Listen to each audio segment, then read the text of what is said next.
નમસ્તે મિત્રો તેમજ સૌ સાથીઓ તેમજ ભારત વર્ષના સૌ રોકાણ મિત્રો.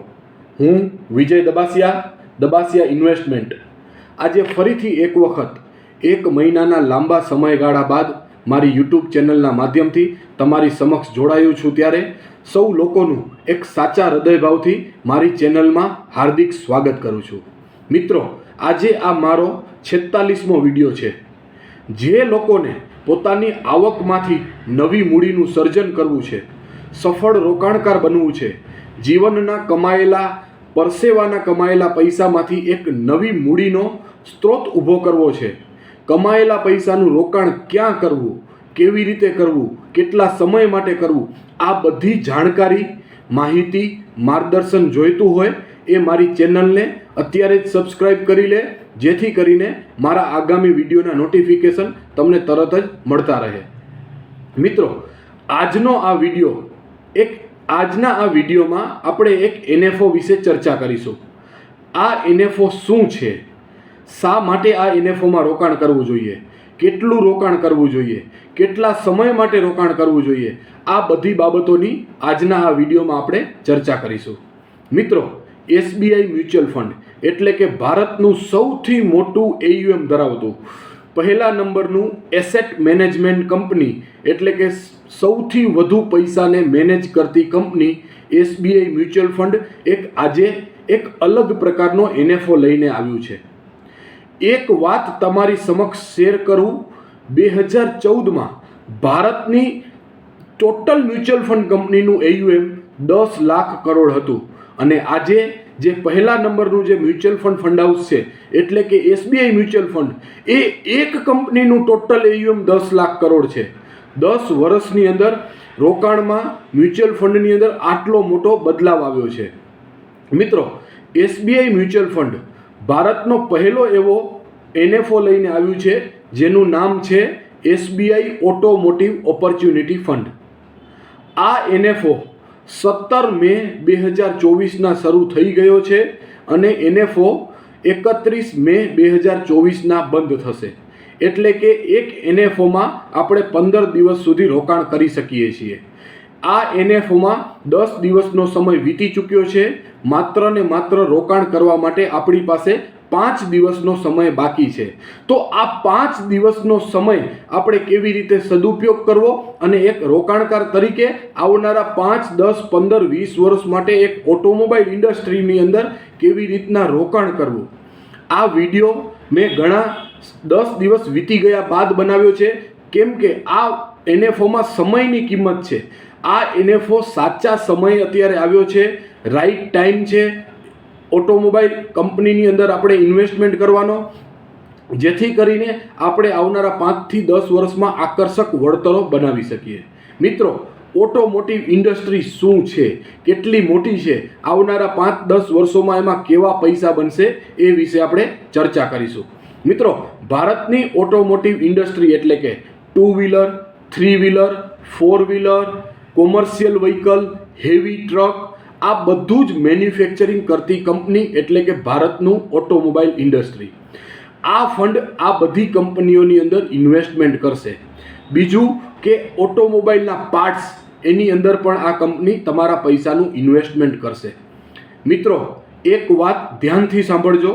જ્યારે તમે તમારું 2 વ્હીલર એટલે કે scooter, 3 wheeler, 4 wheeler, car road પર જ્યારે ચલાવી રહ્યા છો ત્યારે ભારત આગળ વધી રહ્યું છે, ભારતની ઇકોનોમી આગળ વધી રહી છે, ભારતની અર્થવ્યવસ્થામાં મોટો ગ્રોથ થઈ રહ્યો છે, ભારતની ઓટોમોબાઈલ ઇન્ડસ્ટ્રીની અંદર ગ્રોથ જોવા મળી રહ્યો છે. તો આપણે આ કંપનીના ભાગીદાર કેમ ન બનીએ? આપણે આ કંપનીઓમાં રોકાણ કરી અને એમના આવકમાંથી આપણે હિસ્સો કેમ ના લઈએ? મિત્રો, એક જ કામ કરવાનું છે. આપણે 18-20 વર્ષના થઈએ છીએ ત્યારથી ઓટોમોબાઈલ ઇન્ડસ્ટ્રીના ગ્રાહક બનીએ છીએ. આપણે આપણા જીવનમાં 2 વ્હીલર, 4 વ્હીલર આ બધું ખરીદી કરીએ છીએ અને કાયમભર આપણે ઓટોમોબાઈલ કંપનીના ગ્રાહક બનીએ છીએ. તો આપણે આ જ કંપનીઓમાં રોકાણ કરી આપણા જીવનના કમાયેલા પૈસા લગાવી અને આ જ કંપનીમાંની આવકમાંથી આપણે આપણી ભાગીદારી કેમ ના નોંધાવીએ? મિત્રો, જ્યારે તમે તમારું વાહન રોડ ઉપર ચલાવી રહ્યા છો ત્યારે ઓટોમોબાઈલ ઇન્ડસ્ટ્રીનો ગ્રોથ થઈ રહ્યો છે, ભારતની ઇકોનોમી આગળ વધી રહી છે. એની સાથે સાથે આવનારા 5-10 વર્ષોમાં આપણા જીવનના કમાયેલા પૈસા એટલે કે આપણી આવકની જે ઊભી થયેલી જે પૂંજી છે એના ઉપર ગ્રોથ થવો ખૂબ જ આવશ્યક છે. માટે ફરીથી વિનંતી કરું છું કે આવનારા 5 થી 10, 15, 20 વર્ષમાં ઓટોમોટિવ સેક્ટરમાં ખૂબ જ સારો ગ્રોથ જોવા મળશે. મિત્રો, આ જ કંપનીમાં આપણે રોકાણ કરવાનું છે જે 2 વ્હીલર બનાવે છે, 4 wheeler, 3 wheeler, commercial vehicle, heavy loaded. તમે તમારા જીવનની અંદર આ બધી જ વસ્તુ ખરીદીને અત્યારે ચલાવી રહ્યા છો, તો આ જ કંપનીમાં આપણે ગ્રાહક છીએ, તો આ જ કંપનીમાં આપણે રોકાણ કરી અને એના આવકના, એના પ્રોફિટના ભાગીદાર બનવાનું છે, જેથી કરીને આ કંપનીઓના પ્રોફિટની ભાગીદારી આપણે પણ આપણા પોર્ટફોલિયોમાં મળી રહે. મિત્રો, આ ફંડમાં સૌથી મોટું રોકાણ કરવાનું કારણ શું છે? આવનારા 5 થી 10 વર્ષોમાં એવા કયા પરિબળો છે કે જે ઓટોમોબાઈલ ઇન્ડસ્ટ્રીની અંદર સારો ગ્રોથ કરવાના છે? ભારત અત્યારે દુનિયામાં 3જા નંબરનું સૌથી ઓટોમોબાઈલ માર્કેટ બની રહ્યું છે. ભારત 2025 સુધીમાં એટલે કે આગામી 1 વર્ષમાં દુનિયાનું 3જું સૌથી મોટું ઇલેક્ટ્રિકલ વ્હીકલ મેન્યુફેક્ચરિંગ માર્કેટ બનવા તૈયાર થઈ રહ્યું છે. મિત્રો, તમને જાણીને આશ્ચર્ય થશે, ભારત દુનિયાનું પહેલા નંબરનું ટ્રેક્ટર મેન્યુફેક્ચરિંગ માર્કેટ છે. આપણા ભારતના ખેડૂતો જીવનભર પોતાની ખેતી કરવા માટે ઘણા બધા ટ્રેક્ટરો વસાવી ચૂક્યા છે, નાના ટ્રેક્ટરો, મોટા ટ્રેક્ટરો. પણ આ ટ્રેક્ટર જે કંપનીઓ મેન્યુફેક્ચરિંગ કરે છે એમાંથી આપણે ખેતી કર્યા પછી પૈસા લગાવ્યા નથી, જેથી કરીને ટ્રેક્ટરની કંપનીઓ જે કમાણી કરી રહી છે એમાંથી આપણને આવકનો હિસ્સો આપણે એ કંપનીના ભાગીદાર નથી બન્યા, તો એ જ કંપનીમાં આપણે ભાગીદાર બનવાનું છે. મિત્રો, ભારત દુનિયાનું 2જા નંબરનું સૌથી મોટું બસ મેન્યુફેક્ચરિંગ માર્કેટ છે. ભારત દુનિયાનું 3જા નંબરનું સૌથી મોટું હેવી ટ્રક મેન્યુફેક્ચરિંગ માર્કેટ છે. મિત્રો, આ 1 નંબર, 2 નંબર અને 3 નંબર દુનિયાની અંદર ઓટોમોબાઈલ ઇન્ડસ્ટ્રીની અંદર આપણે સૌથી કોરોના પછી સારો ગ્રોથ જોયો છે. દુનિયાની ઘણી બધી કંપનીઓ ભારતની અંદર પોતાના વ્હીકલ મેન્યુફેક્ચરિંગ કરવા માટે આવી રહી છે. આગામી સમયમાં પણ ઘણી બધી કંપનીઓ જેમ કે દુનિયાની સૌથી મોટી ઓટોમેટિક કાર કંપની જે ઈવી કંપની અમેરિકાની કંપની છે ટેસ્લા, એ પણ આવનારા સમયની અંદર ભારતની અંદર આવવાનું વિચારી રહી છે. ભારતની અંદર પોતાની પ્રોડક્ટનું મેન્યુફેક્ચરિંગ કરશે અને ભારતના યુવાનો આ બધી કાર ખરીદશે અને આ બધી જ કંપનીઓ દુનિયાના બીજા દેશોમાં ભારતમાંથી એક્સપોર્ટ કરશે. આ સમય ભારતનો અત્યારે આવી રહ્યો છે. મિત્રો, ઓટો ઇન્ડસ્ટ્રીમાં ગ્રોથ માટે આવનારા 25 વર્ષ માટે ખૂબ જ લાંબો રનવે છે, ખૂબ જ મોટું અવકાશ છે. કેમ કે ભારતની અંદર અત્યારે ઓટોમોબાઈલનું ઘણું બધું પેનેટ્રેશન બાકી છે. હું તમને આંકડા આપું, આંકડા ખૂબ જ ચોંકાવનારા આંકડા છે. મિત્રો, અમેરિકામાં અત્યારે દર 1000 લોકો પાસે, દર 1000 લોકોમાંથી 860 લોકો પાસે 4 વ્હીલર એટલે કે કાર છે. જર્મનીમાં આ જ વસ્તુ 1000 લોકોમાંથી 627 લોકો પાસે કાર છે. ચાઇનામાં દર 1000 લોકોમાંથી 223 લોકો પાસે કાર છે. જે આંકડો ભારતમાં દર 1000 લોકોમાંથી ભારતમાં માત્ર ને માત્ર 34 એટલે કે 34 લોકો પાસે હજુ કાર છે. ઘણું બધું પેનેટ્રેશન બાકી છે.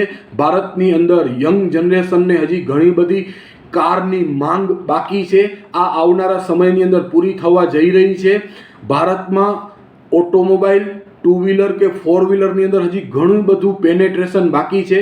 તો સર્વે રોકાણકારોને વિનંતી કરું છું કે આ સેક્ટર જે ભારતની ઇકોનોમી એટલે કે ભારતની અર્થવ્યવસ્થામાં સૌથી મોટો હિસ્સો નોંધાવનારું સેક્ટર છે, તો આ જ સેક્ટરની અંદર આપણે રોકાણ કરી અને આવનારા સમયમાં આપણી આવકમાંથી નવી મૂડીનું સર્જન કરીએ. મિત્રો, આ ફંડ એટલે કે ઓટોમોબાઈલ મેન્યુફેક્ચરિંગ કરતી કંપનીઓ 2 wheeler, 4 wheeler, 3 wheeler, commercial vehicle, heavy commercial વ્હીકલમાં રોકાણ કરી ઓટો કમ્પોનન્ટ એટલે કે જે ઓટોમોબાઈલ, કાર, ટ્રક, 2 વ્હીલરની અંદર જે પાર્ટ્સ યુઝ થાય છે આ બધી જ કંપનીઓમાં તમારા પૈસાનું ઇન્વેસ્ટમેન્ટ કરી અને આવનારા સમયની અંદર સારી સંપત્તિનું સર્જન કરશે અને તમારા પોર્ટફોલિયોની અંદર વેલ્થ જનરેટ કરશે. મિત્રો, ઘણું બધું મોટું સેક્ટર છે. 2 વ્હીલર 4 વ્હીલર ઓટોમોબાઈલ ઇન્ડસ્ટ્રીની અંદર ઘણી બધી કંપનીઓ છે. ઓટો પાર્ટ્સ જેવા કે tyre, battery, horn, bumper, AC, engine, wiring, cable, gearbox, steering wheel, suspension, glass, bearing, આ બધા જ ઓટો પાર્ટ્સ મેન્યુફેક્ચરિંગ કરતી કંપનીઓમાં ફંડ મેનેજર તમારા પૈસાને એલોકેટ કરશે, જેથી કરીને આ વિશાળ અવકાશ છે. ફૂલ્લી ડાયવર્સિફાય ફંડ હશે. 134 કંપનીઓનું યુનિવર્સ છે, એટલે કે 134 કંપનીઓનું આપણી પાસે બાસ્કેટ છે. આમાંથી સારામાં સારો ગ્રોથ, સારામાં સારું અર્નિંગ્સ, સારામાં સારું પોટેન્શિયલ જેમાં હશે એમાં 30, 40, 50 કંપનીની અંદર આપણા ફંડ મેનેજર આપણા પૈસાનું એલોકેશન કરશે. માટે ફરીથી વિનંતી કરું છું કે 40 લાખ કરોડનું માર્કેટ કેપ ધરાવતું આ સેક્ટર છે, એટલે કે ખૂબ જ વિશાળ સેક્ટર છે. ફૂલ્લી ડાયવર્સિફિકેશન ફંડ હશે. તમને બીજી એક વાત કરું તો 2023 એટલે કે લાસ્ટ યર ઓટોમોબાઈલ ઇન્ડસ્ટ્રીએ જે મેન્યુફેક્ચરિંગ કર્યું એ 117 બિલિયન હતું, જે 2029 એટલે કે માત્ર 6 વર્ષ બાદ 188 બિલિયન ડોલર થવા જઈ રહ્યું છે. ઓટો કમ્પોનન્ટ અત્યારે 71 બિલિયન ડોલર જેટલું મેન્યુફેક્ચરિંગ કરી રહ્યા છે, જે 2029માં 130 બિલિયન ડોલર જેટલું ઓટો પાર્ટ્સ મેન્યુફેક્ચરિંગ કરશે. ભારત અત્યારે જેટલું ઓટોમોબાઈલ વ્હીકલનું મેન્યુફેક્ચરિંગ કરી રહ્યું છે, આવનારા 6 વર્ષોમાં એટલું ને એટલું મેન્યુફેક્ચરિંગ માત્ર ને માત્ર ઓટો પાર્ટ્સ બનાવતી કંપનીઓ મેન્યુફેક્ચરિંગ કરશે. એટલે કે પેનેટ્રેશન ઘણું બધું બાકી છે. આવનારા સમયની અંદર ઘણી બધી કંપનીઓ આ સેક્ટરની અંદર લિસ્ટેડ થશે અને પોતાની પ્રોડક્ટ બનાવી અને ગ્રાહક સુધી પહોંચાડશે. તો મારી નમ્ર વિનંતી છે કે ઓટો સેક્ટર એ ભારતનું ભવિષ્ય છે. આ જ સેક્ટરથી ભારતના લોકોને સૌથી વધુ રોજગાર વધશે. ભારતના લોકોની એટલે કે ભારતીયની આવકમાં વધારો થશે. ભારતનું અર્થતંત્ર મોટું બનશે. ભારતની જીડીપીનો ગ્રોથ થશે અને સાથે સાથે આપણી આવકમાંથી નવી મૂડીનું સર્જન થશે. એ આપણે આ પોર્ટફોલિયોની અંદર રોકાણ કરી અને આપણા પોર્ટફોલિયોની અંદર ઓટોમોટિવ ફંડને આપણે સમાવવાનો છે. આ સેક્ટર ભારતની ઇકોનોમીમાં સૌથી વધુ ભાગીદારી નોંધાવે છે. આ સેક્ટર ભારતના મેન્યુફેક્ચરિંગમાં પણ સૌથી વધુ હિસ્સેદારી નોંધાવે છે. દેશનું સૌથી વધુ ને વધુ જીએસટી કલેક્શન ઓટોમોબાઈલ ઇન્ડસ્ટ્રી એટલે કે ઓટો સેક્ટરમાંથી આવે છે. આટલું બધું પોટેન્શિયલ ધરાવતું આ સેક્ટર છે. તો રોકાણકારોને વિનંતી કરું છું કે 10, 15, 20% તમારા પોર્ટફોલિયોની અંદર આ સેક્ટરને એલોકેશન કરજો, કેમ કે ભારતની ઓટો ઇન્ડસ્ટ્રીનું પુનઃ સર્જન થઈ રહ્યું છે. જે ભારતની ઓટો ઇન્ડસ્ટ્રીનું જે પ્રાણ, જે ઓક્સિજન, જે હૃદય કહેવાય, જે પેટ્રોલ અને ડીઝલ એન્જિન એ બધા ઇલેક્ટ્રિક, બાયોડીઝલ, હાઇડ્રોજન એન્જિનમાં કન્વર્ટ થઈ રહ્યા છે. એટલે કે ઓવરઓલ જોવા જઈએ તો ભારતનું ઈવી માર્કેટ આખું નવા સેક્ટરની અંદર ઇલેક્ટ્રિકની અંદર રૂપાંતરણ થઈ રહ્યું છે. મિત્રો, ભારતની બધી કંપનીઓ ઇલેક્ટ્રિક 2 વ્હીલર અને 3 વ્હીલર બનાવવા જઈ રહી છે. ઓટો સેક્ટરની અંદર આપણી ગવર્મેન્ટ સૌથી વધુ પ્રોડક્શન લિંક ઇન્સેન્ટિવ એટલે કે PLI આપી રહી છે. જે કંપનીઓને ઓટોમોબાઈલ ઇન્ડસ્ટ્રીની અંદર મેન્યુફેક્ચરિંગ કરવું છે એને સામે ચાલીને આપણી ગવર્મેન્ટ પૈસા આપી રહી છે, સબસિડી આપી રહી છે, જેથી કરી અને આપણે આવનારા સમયની અંદર ઝડપી ઓટોમોબાઈલ સેક્ટરનો વિકાસ કરી શકીએ. મિત્રો, છેલ્લા 20 વર્ષના રિટર્નની વાત કરું તો નિફ્ટી 50 એટલે કે ભારતની મોટામાં મોટી જે 50 કંપની છે એના છેલ્લા 20 વર્ષના એટલે કે 2004 થી 2024ના 14% વાર્ષિક વળતરો છે. નિફ્ટી 500 એટલે કે ભારતની મોટામાં મોટી 500 કંપની છે એના છેલ્લા 20 વર્ષના 15% વાર્ષિક CAGR છે. એનાથી વધુ નિફ્ટી ઓટો એટલે કે ઓટોમોબાઈલ સેક્ટરની જે કંપની નિફ્ટી ઓટોમાં આવે છે એનું છેલ્લા 20 વર્ષનું વાર્ષિક રિટર્ન 18% છે. છેલ્લા 20 વર્ષથી નિફ્ટી ઓટો ઇન્ડેક્સે નિફ્ટી 50ને અને નિફ્ટી 500ને બીટ કર્યા છે અને સૌથી વધુ સારું વળતર આપ્યું છે. મિત્રો, આવનારા સમયની અંદર આ સેક્ટરનો સૌથી વધુ ગ્રોથ થવાના મુખ્ય પરિબળો કયા છે? મુખ્ય પરિબળોમાં આપણે જ જવાબદાર છીએ. આપણા થકી જ ઓટોમોબાઈલ ઇન્ડસ્ટ્રીનો ગ્રોથ થશે. યંગ પોપ્યુલેશન, ભારતની અંદર 28થી નીચેની ઉંમરના યંગસ્ટર સૌથી વધુ છે. આ લોકો એક ટુ વ્હીલર, બે ટુ વ્હીલર, પ્રાઇવેટ કાર સૌથી વધુ ખરીદી કરી રહ્યા છે. અને ભારતની પોપ્યુલેશન ગ્રોઈંગ પોપ્યુલેશન છે. ભારતની વસ્તી હજી આવનારા સમયની અંદર ઘણી બધી વધવા જઈ રહી છે. એટલે સૌથી વધુ પેનેટ્રેશન છે અને સૌથી વધુ એક્સપેન્સ આપણે લોકો જ આવનારા સમયની અંદર આ સેક્ટરમાં કરવાના છીએ. Two wheeler, four wheeler car ખરીદવાના છીએ. બીજું કે પર કેપિટા ઇન્કમ, એક વ્યક્તિની પર કેપિટા ઇન્કમ કોવિડ પછી ઘણા સારા રેટથી વધી રહી છે. 2014માં ભારતની એક વ્યક્તિની વાર્ષિક આમદની એટલે કે એક વ્યક્તિની 12 મહિનાની આવક $1000 હતી, એ અત્યારે $2300-$2350 થઈ ગઈ છે. એટલે કે છેલ્લા 10 વર્ષમાં એક ભારતીયની આવક ડબલ થઈ રહી છે, જે આવનારા સમયની અંદર 3, 4, 5, 6 અને 10 ગણી વધવાની છે. સૌથી વધુ આવક એટલે કે પર કેપિટા ઇન્કમ વધશે તો ભારતના યંગસ્ટરો લક્ઝરીઝ આઇટમની અંદર સૌથી વધુ ખરીદી કરશે, એટલે કે સૌથી વધુ એક્સપેન્સ થશે. અને જે દેશની અંદર સૌથી વધુ એક્સપેન્સ થાય એ દેશની અંદર સૌથી વધુ પૈસા બને. બીજું કે આપણા યંગસ્ટરનું રાઇઝિંગ એસ્પિરેશન લેવલ ઉપર જઈ રહ્યું છે. લોકોનું એસ્પિરેશન લેવલ રાઇઝ થઈ રહ્યું છે. લોકોને સૌથી વધુ ને વધુ ફ્યુચર ધરાવતી કાર, સૌથી સારામાં સારી બ્રાન્ડ કંપનીની કાર અત્યારે લોકો ખરી રહ્યા છે. ભારતની અંદર નાની કારો કરતાં એસયુવી કારોનું વેચાણ વધી રહ્યું છે અને એસયુવી કારો આપણે લખાવીએ છીએ તો વેઇટિંગમાં મળી રહી છે. આ સમય ભારતની અંદર આવ્યો છે. તો ફરીથી વિનંતી એક એડવાઇઝર તરીકે કરું છું કે જે રોકાણકારો મ્યુચ્યુઅલ ફંડની અંદર ઇન્વેસ્ટમેન્ટ કરે છે એ આજે જ પોતપોતાના નજીકના વિશ્વાસુ અને અનુભવી અને નિષ્ણાંત ડિસ્ટ્રીબ્યુટરની ઓફિસે પહોંચી જાય અને આ ફંડની અંદર જરૂર રોકાણ કરે. મિત્રો, ભારત દુનિયાનું બીજા નંબરનું સૌથી મોટું ટુ વ્હીલર માર્કેટ છે. ભારત અત્યારે દુનિયામાં સૌથી વધુ ટુ વ્હીલર મેન્યુફેક્ચરિંગ કરવામાં બીજા નંબર ઉપર આવે છે. આજે આપણે વાત કરીએ તો ભારતની અંદર 1000 લોકોમાંથી 120 લોકો પાસે જ હજુ ટુ વ્હીલર છે, જે થાઈલેન્ડની અંદર 1000 લોકોમાંથી 310 લોકો પાસે છે. ચાઇનાની અંદર 1000 લોકોમાંથી માત્ર ને માત્ર 325 લોકો પાસે છે. ઇન્ડોનેશિયાની અંદર સૌથી વધુ ટુ વ્હીલર છે.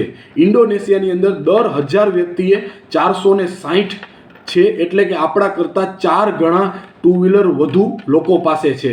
તો આટલું બધું પેનેટ્રેશન બાકી છે. અને આ ઈવીની અંદર, ઇલેક્ટ્રિક વ્હીકલની અંદર સૌથી મોટું પેનેટ્રેશન બાકી છે.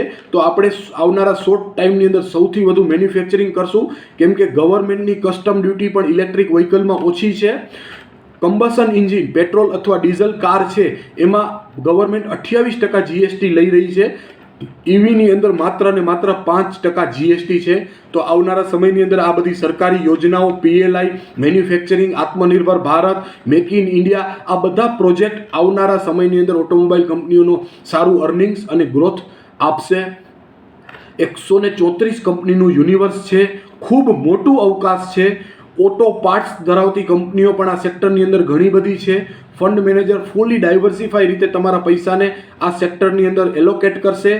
ભારતના જીડીપીમાં મેન્યુફેક્ચરિંગનો હિસ્સો 17% છે, એટલે કે એમાંથી 25% ભારતની ગવર્મેન્ટ આવનારા 5 થી 6 વર્ષોની અંદર કરવા માંગે છે. આ 17%માં 7% હિસ્સો ઓટોમોબાઈલ મેન્યુફેક્ચરિંગનો છે, જે સૌથી મોટો હિસ્સો ગણાય છે. એટલે ભારતની સરકાર માટે, ભારતની જીડીપી માટે, ભારતની ઇકોનોમી માટે આ પ્રાથમિક સેક્ટર છે. તો આવનારા સમયની અંદર સૌથી વધુ ગ્રોથ તમને આ સેક્ટરમાં જોવા મળી શકે છે. ફરીથી વિનંતી કરું છું કે હું કે તમે જ્યારે અત્યારે અને આવનારા સમયમાં ગાડી ચલાવીશું, four wheeler, two wheeler road ઉપર ચલાવીશું, ત્યારે ભારત ખૂબ જ સારી ગતિએ આગળ વધશે. ભારતની ઇકોનોમી પણ 3, 4, 5, 7, 10, 12, 15 ટ્રિલિયન ડોલરમાં આગળ જશે. આપણે પણ આપણા પોર્ટફોલિયોને એટલે કે આપણા કમાયેલા પૈસાની અંદર એક સારો ગ્રોથ આપીએ. એટલે આટલા વિનંતી કરું છું કે માત્ર ને માત્ર 5 દિવસ જેટલો સમય બાકી છે, તો આ ફંડની અંદર આપણે જરૂર રોકાણ કરીએ. આપણે જ્યારે આ ફંડની અંદર રોકાણ કરશું તો આવનારા 5 થી 10 વર્ષોમાં ખૂબ જ આકર્ષક વળતર મળશે. મારી એક ફિનાન્શિયલ એડવાઇઝર તરીકે વિનંતી છે કે ભારતનું એકમાત્ર ઓટોમોટિવ ઓપોર્ચ્યુનિટી NFO અત્યારે આવી રહ્યો છે, જે SBI મ્યુચ્યુઅલ ફંડનો છે. તો આ ફંડમાં આપણે જરૂર રોકાણ કરીએ. આવનારા સમયની અંદર આ ફંડમાં વેલ્થ જનરેટ થશે, સારી સંપત્તિનું સર્જન થશે અને ખૂબ જ મોટા પૈસા બનશે. તો મારી દરેકે દરેક રોકાણકારોને વિનંતી છે કે પોતપોતાના એડવાઇઝરની સલાહ, રિસ્ક રિટર્ન અને એસેટ એલોકેશન સચોટ કર્યા બાદ જ બધી વસ્તુનું માહિતી, માર્ગદર્શન અને સમજણ કેળવી. રિટર્નને સમજતા પહેલાં રિસ્કને સમજી અને પછી જ આ ફંડની અંદર રોકાણ કરજો. કેમ કે મ્યુચ્યુઅલ ફંડ ઇન્વેસ્ટમેન્ટ બજારના જોખમોને આધીન હોય છે, એટલે કે જરૂરી દસ્તાવેજો બધા વાંચી સમજી પછી જ આપણે આ ફંડની અંદર રોકાણ કરવું જોઈએ. એટલા માટે એક એડવાઇઝર પાસે રોકાણ કરજો. એડવાઇઝરને જ ખ્યાલ હોય છે કે તમારા પોર્ટફોલિયોની અંદર કેટલું એલોકેશન આ ફંડની અંદર કરવું, કેટલું રિસ્ક રિટર્ન પ્રોફાઇલ મુજબ તમારા ફંડની અંદર કેટલા પૈસા લગાવવા. માટે વિનંતી કરું છું કે આપણા સ્વાસ્થ્યને તંદુરસ્ત રાખવા માટે આપણે જેવી રીતના હેલ્થ ડૉક્ટર જરૂરી છે, એવી જ રીતના આપણા ફાઇનાન્શિયલ પોર્ટફોલિયોને સારી રીતે તંદુરસ્ત રાખવા માટે એક સારામાં સારા financial adviser, wealth doctor, risk મેનેજરની ખૂબ જ આવશ્યકતા હોય છે. તો ભારત વર્ષના તમામ રોકાણકારોને વિનંતી કરું છું કે મ્યુચ્યુઅલ ફંડની જર્ની દરમિયાન આવનારા 25 વર્ષની અંદર ખૂબ જ સારા પૈસા બનવાના છે. 2047 સુધીની અંદર ભારત દેશ વિકસિત થશે. આગામી મેં એક વિડીયોમાં પણ ચર્ચા કરી છે કે આવનારો દાયકો અકલ્પનીય, અસાધારણ અને સોનેરી દાયકો છે. તો જરૂર આપણે આ ફંડની અંદર રોકાણ કરીએ, જેથી કરીને આપણે આપણા પૈસાનું સારું વ્યાજ મેળવી શકીએ, સારા રિટર્ન મેળવી શકીએ. મ્યુચ્યુઅલ ફંડની અંદર માર્કેટથી પૈસા નથી બનતા, માઇન્ડ સેટથી પૈસા બને છે. ડેટા, નોલેજ, જ્ઞાન, અનુભવથી પૈસા નથી બનતા. એક અને માત્ર વિસ્ડમથી પૈસા બને છે. તમારો પોતાનો ખુદનો અનુભવ, ચતુરાઈ, બુદ્ધિમત્તા, શાણપણ, કૌશલ્યથી પૈસા બનતા હોય છે. તો લોકોને વિનંતી કરું છું કે પોઝિટિવ માઇન્ડસેટ રાખી, રીચ માઇન્ડસેટ રાખી અને આ ફંડની અંદર જરૂર રોકાણ કરજો. આવનારા સમયની અંદર ઓટોમોબાઈલ સેક્ટરની અંદરથી, ઓટો ઇન્ડસ્ટ્રીમાંથી તમને ખૂબ જ સારા પૈસા મળશે. NFOમાં 5 દિવસનો સમય બાકી છે. તો જેટલા લોકોને વધુને વધુ રોકાણ કરવું હોય જલ્દીથી પોતાના એડવાઇઝરનો સંપર્ક કરે. હું વિજય દબાસિયા ઇન્વેસ્ટમેન્ટ. Happy investing. જય જય ગરવી ગુજરાત. જય ભારત. જય ભારત.